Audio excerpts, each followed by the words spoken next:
नमस्कार स्टूडेंट्स। पिछली कक्षा में हम जो है अंतःझिल्ली तंत्र और कोशिकांगों के बारे में पढ़ रहे थे, है ना। जिसमें हम जो है कोशिका झिल्ली, कोशिका झिल्ली है, कोशिका भित्ति है, कोशिका द्रव्य है, केंद्रक है, इनके बारे में हम क्या कर चुके थे, पढ़ चुके थे, ठीक है ना। और आज के इस क्लास में जो है हम आगे जो है उसके बाद जो कोशिकांग है ना, जैसे कि अंतःप्रद्रवी जालिका है, गाल्जिका है, लाइसोसोम है, रिक्तिकाएँ हैं, इन सभी चीज़ों के बारे में हम क्या करेंगे, पढ़ेंगे, ठीक है। तो ये वाला जो आपका जो है प्रयोग है एसिटाबुलेरिया का प्रयोग, ठीक है ना, इसको जो है आप क्या करेंगे, आप खुद पढ़ेंगे इसको, ठीक है ना। समझ में आया क्या था प्रयोग, किस प्रकार से जो है किए थे, इसको आप जो है ध्यान से आप पढ़ लीजिएगा, ठीक है। ओके, तो चलिए हम समझते हैं अंतःप्रद्रवी जालिका क्या होती है। अंतःप्रद्रवी जालिका, ठीक है। ओके, आपको यदि जो है, हाँ सुन लीजिए यहाँ पर, जैसे कि हो सकता है कि आप जो है अगर YouTube में जो है देख रहे होंगे, है ना, वीडियो को जो है देख रहे हैं, तो आपको हो सकता है आपको जो है मेरे जो PDF जो है ना, आपको जो है थोड़ा सा जो है धुंधला दिखाई दे रहा होगा। यदि तो आप क्या कर लीजिए, अपनी जो है YouTube का जो है क्वालिटी को क्या कर लीजिए, बढ़ा लीजिए, है ना। YouTube का क्वालिटी को बढ़ा लीजिए, क्योंकि मैं यहाँ से जो है वीडियो अपलोड करता हूँ, तो वीडियो को जो है जो PDF है वो क्या है, एकदम साफ साफ जो है क्या किया गया है, वीडियो को अपलोड किया गया है। तो आप क्या करिए, यूट्यूब का जो है क्वालिटी बढ़ा लीजिए, है ना, वीडियो का। उसके बाद देखिए तो आपको क्या होगा, साफ साफ दिखाई देगा। और यदि आप क्या करेंगे 144 में देखेंगे, यदि आप जो है कम क्वालिटी में वीडियो को देख रहे होंगे, तो क्या होगा, आपको जो है थोड़ा सा धुंधला दिखाई दे सकता है। समझ में आ रहा है ना। तो इसी कारण से आप क्या करिए, वीडियो का क्वालिटी बढ़ा लीजिए। ओके, उसके बाद देखिए, तो चलिए हम पढ़ना शुरू करते हैं। सबसे पहले जो है ना, जो केंद्रक के बाद जो हम आगे पढ़ने वाले हैं, तो वो जो है कोशिकांग का नाम है अंतःप्रद्रवी जालिका, ठीक है ना। तो आप देखे होंगे चित्र में जो है अंतःप्रद्रवी जालिका जो है कहाँ पर है। चलिए मैं दिखा देता हूँ आपको, जो है अंतःप्रद्रवी जालिका, है ना। यदि आप प्रारूपिक कोशिका जो है यदि आप देखेंगे, तो मैं यहाँ पर एक बार दिखा रहा हूँ, है ना, बार बार नहीं दिखाऊंगा, चूँकि हम वहीं से पढ़ेंगे तो बार बार जो है ऊपर नीचे करना पड़ेगा, ऐसे में, है ना। तो देखिए ये जो है एक बार जो है कोशिकांगों की जो है मतलब कोशिकांगों के नाम जान लीजिए, उनके चित्र को प्रारूपिक कोशिका के माध्यम से जान जाइए, है ना, जान लीजिए। देखिए यहाँ पर जो है अंतःप्रद्रवी जालिका ये है, ये ऐसा जो है ना, आपको जो है ऐसा दिख रहा है, ये ऐसा मुड़ा मुड़ा भाग ऐसा ऐसा दिख रहा है, ये क्या है, अंतःप्रद्रवी जालिका। एक बार ध्यान से समझ जाइए, ठीक है। ये जो है कोशिका भित्ति है, इसके बारे में हम पढ़ चुके हैं। कोशिका भित्ति बाहर जो है जंतु, ये पादप कोशिका है। यहाँ पर देखिए ये जो है पादप कोशिका है, ये जंतु कोशिका है, ठीक है ना। तो कोशिका झिल्ली जो बाहर में जो होती है, ये है कोशिका झिल्ली। ओके, समझ में आ रहा है। उसके बाद जो है क्लोरोप्लास्ट लवक है, ये है लवक, जो केवल जो है पादप कोशिका में पाई जाती है। उसके बाद जो है केंद्रक है, केंद्रक, आप केंद्रक के बारे में पढ़ें, ये जो है जंतु कोशिका में ये केंद्रक है, और पादप कोशिका में इधर है, इस साइड है केंद्रक, ठीक है। उसके बाद जो है अभी हम आगे गाल्जिका के बारे में पढ़ेंगे, तो ये है गाल्जिका, देखिए ये है, इसमें भी ये है गाल्जिका है, क्षणनुमा आकार का जो है दिख रहा है, ठीक है।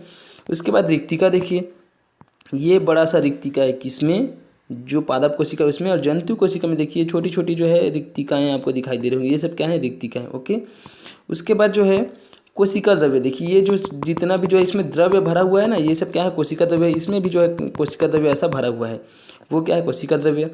फिर माइटोकॉन्ड्रिया, देखिए इसमें माइटोकॉन्ड्रिया है ये, और जो पादप कोशिका उसमें माइटोकॉन्ड्रिया है ये। उसके बाद जो है लाइसोसोम, देखिए तो लाइसोसोम, इसमें देखिए ये लाइसोसोम है पादप कोशिका में, जंतु कोशिका में ये लाइसोसोम है। तो अभी हम लोग शुरू में जस्ट पढ़ने वाले हैं अंतःप्रद्रवी जालिका, मतलब इसके बारे में। यहाँ भी देखिए ये अंतःप्रद्रवी जालिका है। तो ये मैं चित्र में आपको जो है दिखाने के लिए जो है यहाँ पर जो है ये चित्र को दिखा रहा हूँ, है ना, समझाने के लिए। अब आगे हम चलते हैं जहाँ पर हम पढ़ने वाले हैं ना, वहीं पर चलते हैं। ध्यान से समझिएगा, बहुत इंपॉर्टेंट है ना। तो चलिए यहाँ पर हम समझते हैं अंतःप्रद्रवी जालिका। तो जब हम जब चित्र को देखें, है ना, हम प्रारूपिक कोशिका देख लिए, तो हमको जो है क्या दिखाई देता है, जब हम सूक्ष्मदर्शी की सहायता से देखते हैं कोशिका को, तो हमको जो है झिल्ली युक्त नलिकाओं एवं थैलों का जो है एक बहुत बड़ा क्या होता है, हमको जाल दिखाई देता है, ठीक है ना। अभी देखिए ना, जो नलिका युक्त था, नलिका के जैसे, ठीक है ना, झिल्ली युक्त नलिका था, आप देखिए ना, ऐसा ऐसा था। ओके, तो हमको जो है ना, नलिका और थैलों का एक बहुत बड़ा जाल दिखाई देता है, ठीक है। तो ये जो है कुछ जो है खुरदुरी, है ना, कहीं पर खुरदुरी किस्म की होती है, और कहीं पर जो है चिकनी होती है, ठीक है, चिकनी दिखाई देती है, आप देखे होंगे। तो जब हम जो है सूक्ष्मदर्शी से देखेंगे तब हमको जो है ये कहीं पर खुरदुरी भी दिखाई देगी और चिकनी भी दिखाई देगी। तो इसमें भी दो प्रकार से है, जो है ना, यहाँ पर जो है चिकनी और खुरदुरी जो है क्या हमको अंतःप्रद्रवी जालिका जो है दिखाई देती है। ठीक है, तो जो खुरदुरी अंतःप्रद्रवी जालिका है वो है राइबोसोम। क्या है? राइबोसोम। ठीक है ना, मतलब जो खुरदुरी जो अंतःप्रद्रवी जालिका हमको दिखाई देगी, खुरदुरी होगी, वो है राइबोसोम। क्या है? राइबोसोम। और राइबोसोम को जो है प्रोटीन का फैक्ट्री कहते हैं। समझ में आ रहा है ना क्यों कहते हैं? आगे बताता हूँ। ठीक है ना, तो चूंकि जो है प्रोटीन का संश्लेषण जो है किसमें होता है? राइबोसोम में होता है। मतलब प्रोटीन का निर्माण कहाँ पर होता है? राइबोसोम में होता है प्रोटीन का निर्माण, और संश्लेषण वही है ना। मतलब निर्माण जो है मुख्य रूप से जो है प्रोटीन का संश्लेषण जो है कहाँ पर होता है? मतलब निर्माण जो है राइबोसोम में होता है। इसी कारण से राइबोसोम को क्या कहा जाता है? प्रोटीन फैक्ट्री कहा जाता है। समझ में आ रहा है? उसके बाद जो अंतःप्रद्रवी जालिका है, सॉरी, जो चिकनी अंतःप्रद्रवी जालिका है ना, तो जो चिकनी अंतःप्रद्रवी जालिका है वो जो है उनका कार्य क्या है? वो जो है मुख्यतः जो है वसा बनाने में क्या करती है? मदद करती है। जो अभी हम देखें ना, ऐसा जो चिकनी जो अंतःप्रद्रवी जालिका है, ठीक है ना, तो वो जो है क्या करती है? एक खुरदुरी देख लीजिए, खुरदुरी क्या है? राइबोसोम है। मतलब एक कोशिकांग है ना राइबोसोम जो है, समझ में आ रहा है ना, जो जिसको हम प्रोटीन फैक्ट्री बोलते हैं, क्योंकि प्रोटीन का यहाँ पर क्या होता है? निर्माण होता है कोशिका में। और उसके बाद जो चिकनी जो अंतःप्रद्रवी जालिका है, ये जो है मुख्यतः जो है वसा से जो है ये जो है क्या करता है? ये वसा बनाने में क्या करता है? मदद करता है। और चूंकि जो जो झिल्ली जो होती है ना, जैसे कि आप देखे होंगे जो कोशिका झिल्ली जो है ना, जो बाह्य सीमा का क्या करती है? निर्धारण करती है कोशिका झिल्ली। तो कोशिका झिल्ली जो होती है वो जो है प्रोटीन और वसा से मिलकर क्या होती है? बनी होती है। तो यही जो अंतःप्रद्रवी जो जालिका जो है ना, जो वसा बनाने में क्या करती है? मदद करती है। तो यहाँ से जो है राइबोसोम से जो प्रोटीन बनता है वो, और जो अंतःप्रद्रवी जो जालिका जो है जिसमें जो है वसा बनाने में क्या करती है? मदद करती है। तो यहाँ पर जो है इनसे क्या होता है? प्रोटीन और वसा से जो झिल्ली जो होती है ना, झिल्ली है ना, वो जो कोशिकाओं की जो झिल्ली होती है, तो झिल्लियों का जो है बनना और मरम्मत का कार्य क्या होते हैं? यहीं से होते हैं। समझ में आया? ओके। और इसके अलावा जो है अंतःप्रद्रवी जो जालिका जो है ना, अंतःप्रद्रवी जालिका जो है, सॉरी, अंतःप्रद्रवी जालिका है ना, मतलब वही जो है नलिका जो है, ये क्या होता है? ऐसा आप देखे होंगे, ऐसा है ना जंतु कोशिका, तो इसमें अंतःप्रद्रवी जालिका इस प्रकार से ऐसा जो है ये ऐसा था। उसके बाद यहाँ पर क्या था? केंद्रक था। आप देखे हैं ऐसा केंद्रक। तो केंद्रक से जो है जो इनकी जो कोशिका झिल्ली जो होती है ना, केंद्रक झिल्ली से लेकर के जो है कोशिका झिल्ली तक जो है पदार्थों का आवागमन जो रहता है ना, कोई किसी पदार्थ का बाहर जाना या अंदर प्रवेश करना, केंद्रक तक पहुंचना, ये जो है इसी जो है अंतःप्रद्रवी जालिका के माध्यम से क्या होता है। ओके, समझ में आया?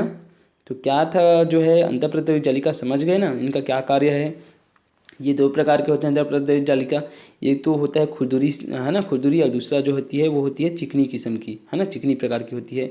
तो जो खुरदुरी जो होती है अंतःप्रद्रवी जालिका, उनको हम बोलते हैं राइबोसोम। और राइबोसोम जो है प्रोटीन संश्लेषण कार्य करता है। इसी कारण से हम राइबोसोम को जो है प्रोटीन फैक्ट्री कहते हैं। ओके। उसके बाद जो है ये जो चिकनी अंतःप्रद्रवी जालिका जो होती है, ये वसा बनाने में क्या करती है? मदद करती है। जिनसे क्या होता है? कोशिका झिल्ली जो है ना, तो झिल्ली का जो है मरम्मत होता है, उनका निर्माण होता है। ओके, समझ में आ रहा है ना? तो ये था इनका क्या कार्य। उसके बाद आगे हम पढ़ते हैं गाल्जिका। क्या पढ़ेंगे? ये अगला कोशिकांग है, कोशिका के अंग है गाल्जिका। अब गाल्जिका जो है, देखिए इनकी जो गाल्जिका की खोज है ना, इनका जो वर्णन जो किया था वो था 1898 में कैमिलो गाल्जी। तो इन्हीं के नाम पर जो है इन्होंने, क्योंकि इनका वर्णन किया था, मतलब खोज की थी, इस कारण से इन्हीं के नाम पर इनका नाम कर दिया गया है, नामकरण किया गया है गाल्जिका। ओके, समझ में आ रहा है ना?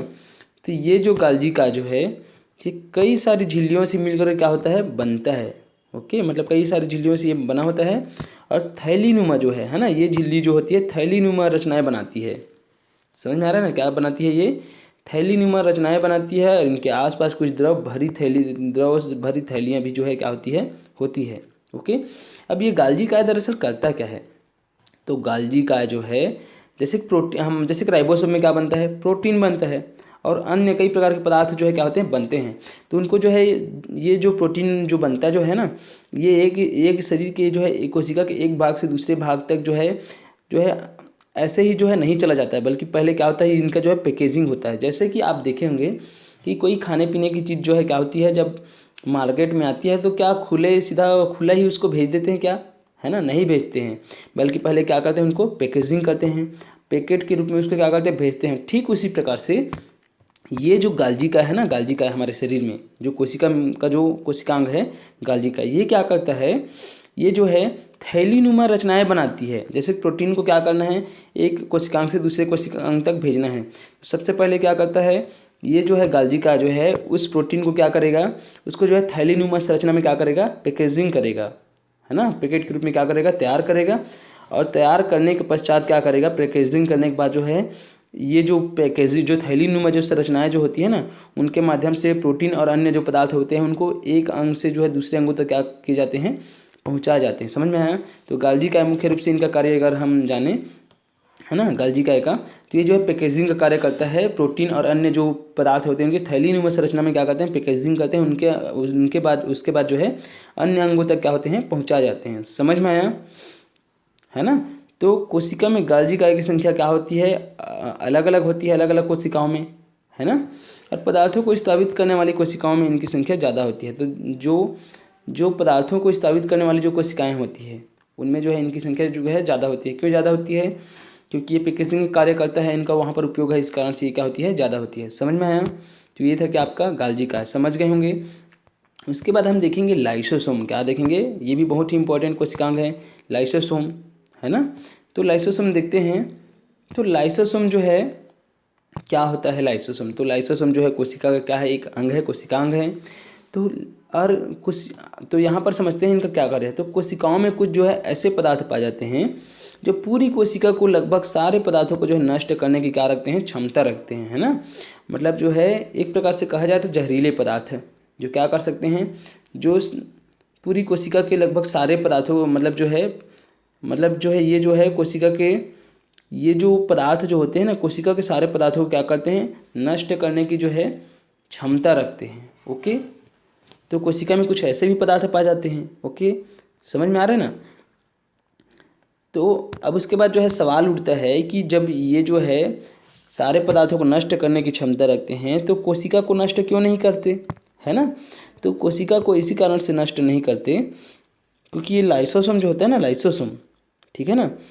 तो लाइसोसोम जो होता है मतलब जितने भी जो कोशिका में जो विनाशकारी जो पदार्थ होते हैं वो लाइसोसोम नामक जो थैली जो होती है उसमें क्या होते हैं, भरे होते हैं। समझ में आ रहा है ना। मतलब ये हुआ कि कोशिका में कुछ ऐसे पदार्थ जो होते हैं, जो पदार्थों अन्य जो है ना, जो कोशिका के लगभग जितने भी पदार्थ हैं उनको क्या करते हैं, नष्ट करने की क्षमता रखते हैं। ये पदार्थ जो है कोशिका को इसी कारण से नष्ट नहीं कर पाते क्योंकि कोशिका में जो है लाइसोसोम नामक जो है क्या होता है, कोशिकांग जो होते हैं उनमें जो है उनकी थैलियों में क्या होते हैं, ये इकट्ठे होते हैं, मतलब भरे होते हैं। समझ में आ रहा है ना। जो ये विनाशकारी जो पदार्थ होते हैं लाइसोसोम नामक जो थैली जो है ना, मतलब ये जो कोशिकांग है इनमें जो थैली जो होती है उनमें क्या होते हैं, भरे होते हैं। और साधारण स्थिति में जो है साधारण स्थिति में है ना, ये कोशिका के जो शेष और जो पदार्थ जो होते हैं ना उनके संपर्क में नहीं आते हैं, केवल किस में रहते हैं, लाइसोसोम में ही जो थैली जो होती है उनमें भरे होते हैं। समझ में आया। लेकिन यदि किसी कारणवश ये क्या हो जाए, ये यदि जो है लाइसोसोम की जो थैली जो होती है यदि फट जाए, है ना, तो यदि फट जाती है तो क्या होता है, ये जो है ओके, मतलब ये जो है यदि फट जाए तो क्या हो सकता है, ये जो है कोशिका को क्या कर सकता है, कोशिका को जो है पूरा जो है नुकसान पहुंचा सकता है। समझ में आ रहा है ना। तो यहाँ पर देखिए कि जो हानिकारक जो पदार्थ जो बनते हैं ना उसको लाइसोसोम उससे प्रायः क्या कर देते हैं, नष्ट कर देते हैं। मतलब जो कोशिका जो होती है उनमें जितने भी जो हानिकारक पदार्थ जो होते हैं उनको जो है लाइसोसोम जो है क्या करता है, नष्ट करने का कार्य करता है। और लाइसोसोम की जो थैली होती है उनमें खुद जो है मतलब जो विनाशकारी जो पदार्थ होते हैं वो क्या होते हैं, इनकी थैलियों में भरे होते हैं। और किसी कारणवश मान लीजिए यदि क्या हो जाता है, लाइसोसोम यदि फट जाते हैं तो इसमें जो एंजाइम जो होती है ना, एंजाइम जो है एक प्रकार का क्या है, मान के चलिए एक जो है रसायन है जो क्या होती है इसमें जो है भरी होती है, ठीक है ना। एक प्रकार का पदार्थ टाइप का जो है ना, एक स्थायी पदार्थ है, ठीक है ना, द्रवित रूप में, द्रव अवस्था में, ठीक है। और यदि ये जो है लाइसोसोम यदि फट जाते हैं तो इसमें जो एंजाइम जो होती है ना, वो क्या कर सकता है, वो पूरी कोशिका को जो है क्या कर सकता है, पचा सकता है।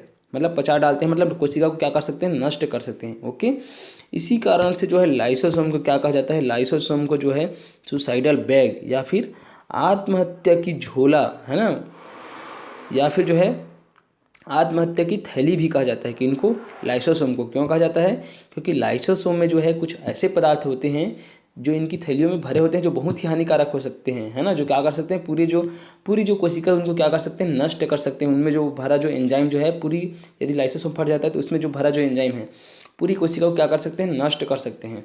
इसी कारण से जो है लाइसोसोम को जो है आत्महत्या की थैली कहा जाता है। समझ में आया? तो ये आप समझ गए होंगे कि लाइसोसोम जो है शरीर की कोशिकाओं में बनने वाली जो है जो हानिकारक पदार्थ है उनको क्या करते हैं, ये नष्ट करते हैं। कौन? लाइसोसोम। ओके, और इनकी थैलियों में जो है जो हानिकारक जो पदार्थ होते हैं वो क्या होते हैं, भरे होते हैं, विनाशकारी जो पदार्थ होते हैं वो। और यदि अचानक से फट जाए तो क्या कर सकते हैं, नुकसान पहुंचा सकता है, जो कोशिका को नष्ट कर सकता है। समझ में आया? इसी कारण से इनको हम क्या बोलते हैं, आत्महत्या की थैली। ओके, उसके बाद रिक्तिकाएँ क्या हैं, रिक्तिकाएँ दिखाया हूँ ना, तो रिक्तिकाएँ है ना, तो कोशिका द्रव्य में तरल पदार्थ से भरी कुछ गोलाकार थैलीनुमा जो है रचनाएं होती है ना। मतलब कोशिका द्रव्य आप देखे हैं तो कोशिका द्रव्य में जो है तरल पदार्थ से भरी हुई कुछ जो है गोलाकार जो है थैलीनुमा जो है रचनाएं होती है, जिनको हम क्या बोलते हैं, रिक्तिकाएं बोलते हैं। दिखाया तो हूँ, जो पादप कोशिका थी उनमें जो है थैलीनुमा संरचना जो है ना, जो रिक्तिकाएं थी बड़ी साइज की थी। उसके बाद जो है छोटी छोटी साइज की जो है क्या थी, जंतु कोशिका में अलग से जो है दिखाया हूँ रिक्तिकाएं। ठीक है, समझ में आ रहा है ना? तो रिक्तिकाएँ जो है केवल क्या है, जिनमें जो है कुछ तरल पदार्थ क्या होते हैं, भरे होते हैं, है ना। मतलब पदार्थों का इनमें क्या होता है, संग्रहण होता है। और ये जो है जंतु कोशिका, पादप कोशिका में इनकी जो रचनाएं जो है वो थोड़ी सी बड़ी है, और जंतु कोशिका में जो है छोटी छोटी जो है रचनाओं के रूप में ये क्या होती है, हमको जो है मिलती है ना, रिक्तिकाएँ जो है। ओके, समझ गए होंगे रिक्तिकाएँ क्या है। रिक्तिकाओं में जो है कुछ पदार्थों का क्या होता है, संग्रहण होता है। ओके, उसके बाद आगे हम समझते हैं अंतःझिल्ली तंत्र की कार्यप्रणाली। ठीक है ना, यहाँ तक समझ गए। अब हम आगे क्या समझेंगे, अंतःझिल्ली तंत्र, जो अंतःझिल्ली तंत्र की जो कार्यप्रणाली क्या होती है। ठीक है, तो चलिए समझते हैं, है ना। तो देखिए अंतःझिल्ली तंत्र की जो है कार्यप्रणाली क्या होती है, आप यहाँ समझिए। ठीक है ना, देखिए प्रोटीन संश्लेषण की प्रक्रिया के समय राइबोसोम अंतःप्रदेश जालिका से जुड़ जाते हैं। इन्हें बनने वाले प्रोटीन, ठीक है ना, अंतःप्रदेश जालिका की गुहा में प्रवेश कर जाते हैं। यहाँ छोटी छोटी थैलियों में प्रोटीन गाल्जी का तक पहुँचाए जाते हैं। गाल्जी का इनकी पैकेजिंग काम करता है, यानी ज़्यादा से ज़्यादा प्रोटीन थैली नुमा में भरा जाता है। और यहाँ से ये पदार्थ कोशिका के अन्य भागों जैसे कोशिका झिल्ली, केंद्रक झिल्ली इत्यादि तक भेजे जाते हैं, है ना। ये पदार्थ कई कार्य यानी झिल्ली की मरम्मत, झिल्ली के बनने में इत्यादि में काम आते हैं, या बाहर स्थापित कर दिए जाते हैं, है ना। यहाँ पर जो है कहने का मतलब यह अंतःझिल्ली तंत्र की कार्यप्रणाली क्या है, तो अंतःझिल्ली तंत्र की कार्यप्रणाली ये है कि प्रोटीन का जब संश्लेषण होता है ना राइबोसोम में, तो अंतःप्रद्रवी जैसे ही जो है प्रोटीन जो है बन जाता है, तो राइबोसोम जो है अंतःप्रद्रवी जालिका से क्या हो जाते हैं, जुड़ जाते हैं। फिर जो प्रोटीन जो रहता है अंतःप्रद्रवी जालिका की जो है गुहा में, मतलब उनकी जो गुफा टाइप की रहती है, मतलब गुहा जो होती है, प्रवेश द्वार जो होती है, उनमें क्या करते हैं, प्रवेश करते हैं। और प्रवेश करने के पश्चात जो है प्रोटीन जो है छोटी छोटी थैलियों के रूप में बताया तो हूँ, है ना। गाल्जी काय में जो है छोटी छोटी थैलियों जो है गाल्जी काय के माध्यम से जो है गाल्जी काय में पहुँचते हैं। और गाल्जी काय इनका क्या करता है, पैकेजिंग करता है छोटी छोटी थैलियों के रूप में। और पैकेजिंग करने के बाद, है ना, ज़्यादा से ज़्यादा प्रोटीन जो होती है वो थैलियों में भरा जाता है। और भरने के बाद जो है क्या होता है, इनको जो है कोशिका के अन्य भागों जैसे कि कोशिका झिल्ली है, केंद्रक झिल्ली है, वहाँ तक क्या किया जाता है, भेजा जाता है। समझ में आ रहा है ना, है ना, जो प्रोटीन को। और उसके बाद क्या होता है, ये जो पदार्थ जो भेजे जाते हैं उनसे जो है क्या होता है, झिल्ली की मरम्मत होती है। झिल्ली बनने में जो है ये सब क्या आते हैं, काम आते हैं, या फिर बाहर स्थापित कर दिए जाते हैं। तो इस प्रकार से यदि हम समझते हैं कि जो कोशिका में संपन्न होने वाले कार्य के लिए जो है विभिन्न कोशिकाओं की जो है महत्वपूर्ण भूमिका होती है ना। मतलब ये हुआ कि जब कोशिका जो है, तो कोशिका के अलग अलग जो कोशिकांग है, तो सबका जो है क्या होता है, महत्वपूर्ण जो है क्या होती है, भूमिका होती है कोशिका के कार्यों में। अभी हम लोग देख रहे थे कि कैसे किस प्रकार से जो है राइबोसोम से क्या बना, प्रोटीन बना, और प्रोटीन बनने के पश्चात वो जो है अंतःप्रेदित जालिका में जो है प्रवेश किया, और अंतःप्रेदित जालिका के माध्यम से वो जो है गाल्जी काया तक पहुँचाया गया, और गाल्जी काया उनको क्या किया, पैकेजिंग किया, और पैकेजिंग करने के बाद जो है उनको क्या किया गया, कोशिका के अन्य भागों में पहुँचाया गया, जिससे जो है कोशिका की झिल्ली है और केंद्र की झिल्ली है वहाँ तक इनको पहुँचाया गया है ना, और जिससे क्या हो सके, जो प्रोटीन जो है उनसे जो है झिल्ली की मरम्मत हो सके, झिल्ली नए झिल्ली का क्या हो सके, निर्माण हो सके, या फिर यदि अनावश्यक जो है पदार्थ है तो उनको जो है क्या किया जा सके, उनको जो है बाहर स्रावित किया जा सके। तो इस प्रकार से जो है जो कोशिका जो होती है ना, उनकी जो अलग अलग कोशिकाएं होते हैं, सबका जो है अपना अपना कुछ ना कुछ क्या रहता है, काम रहता है, और सभी जो है एक जो है अंतर संबंध से जो है क्या होते हैं, संबंधित होते हैं। समझ में आया? ओके, तो ये आप समझ गए होंगे अंतः झिल्ली तंत्र की जो है जो कार्य जो है ना। ओके, समझ में आया?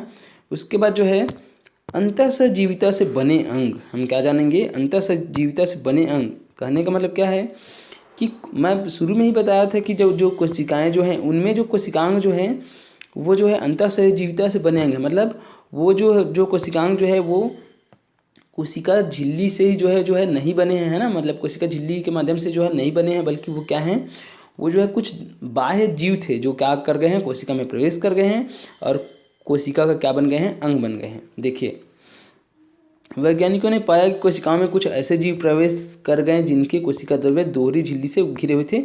इनमें अनुवांशिक पदार्थ उपस्थित थे। समय के साथ ये कोशिकाएं कार्यों के है ना, कार्यों के अभिन्न हिस्से बन गए। कहने का मतलब ये है कि जो कोशिका जो है ना, कोशिका जो है ऐसा कोशिका है, तो इसमें क्या हुआ कि कुछ जो कोशिकांग मतलब कुछ जीव थे जो क्या हुआ, दोहरी झिल्ली तंत्र से क्या थे, घिरे थे, वो क्या कर गए, जैसे कि ये प्रवेश कर गए ऐसा। तो इसमें जो है ये कोशिका थी, और इसमें जो है कोशिकांग जो है दोहरी झिल्ली से घिरे हुए जो है कुछ जीव क्या कर गए, प्रवेश कर गए।